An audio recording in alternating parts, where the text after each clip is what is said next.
Hello, আসসালামু আলাইকুম। কেমন আছেন সবাই? সকাল থেকে এত বৃষ্টি, এই অন্ধকার, বৃষ্টির শব্দ, বাতাসের শব্দ সব মিলিয়ে ঘুম ভেঙে গেছে।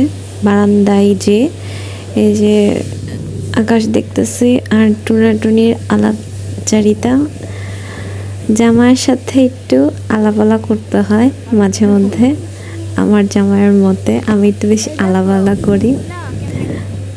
আলাপালা জানি যে কী জানি, আমি জানি না। আপনারা যদি জানেন কমেন্টে জানাবেন আলাপালা জিনিসটা কি।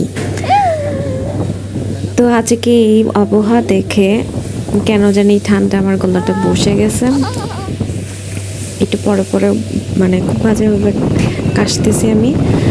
কিন্তু সকালের এই আবহাওয়াটা এত সুন্দর ছিল, এত বাতাস, আর বাতাসের যে একটা শু করে একটা শব্দ, অস্থির ছিল।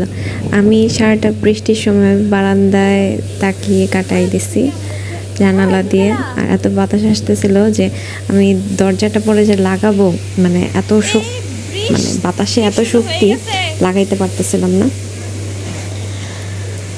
এরকম মানে আমি মনে হয় এই প্রথমবার যে পুরা জানালা দিয়ে পুরা বৃষ্টিটা দেখলাম। মানে খুবই সুন্দর ছিল সময়টা। আপনারা এই বৃষ্টির সময় কি কি করেছেন জানাবেন কিন্তু। আর আপনার কি বৃষ্টি ভালো লাগে নাকি বৃষ্টি ভালো লাগে না, সেটাও কিন্তু কমেন্টে জানাবেন। আমার প্রচণ্ড ভালো লাগে বৃষ্টি। আমি আমাদের আগের বাসায় তো নিচে, মানে একতলায়, ওখান থেকে তো বৃষ্টি দেখা যায় না। আমি ছাদের সিঁড়ির ঘরের উপরে দাঁড়ায় দাঁড়ায় আমি বৃষ্টি পড়াটা দেখতাম।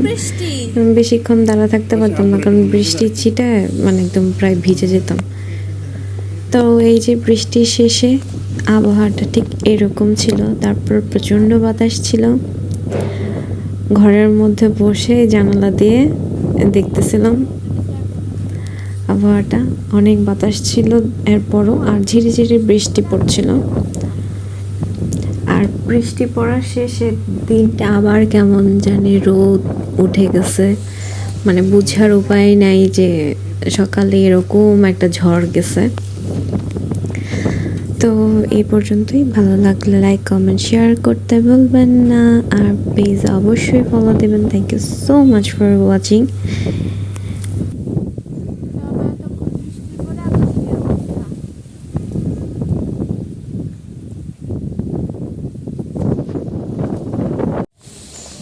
বন্ধ করে থাকি পেঁপে দিচ্ছে পেঁপে করবা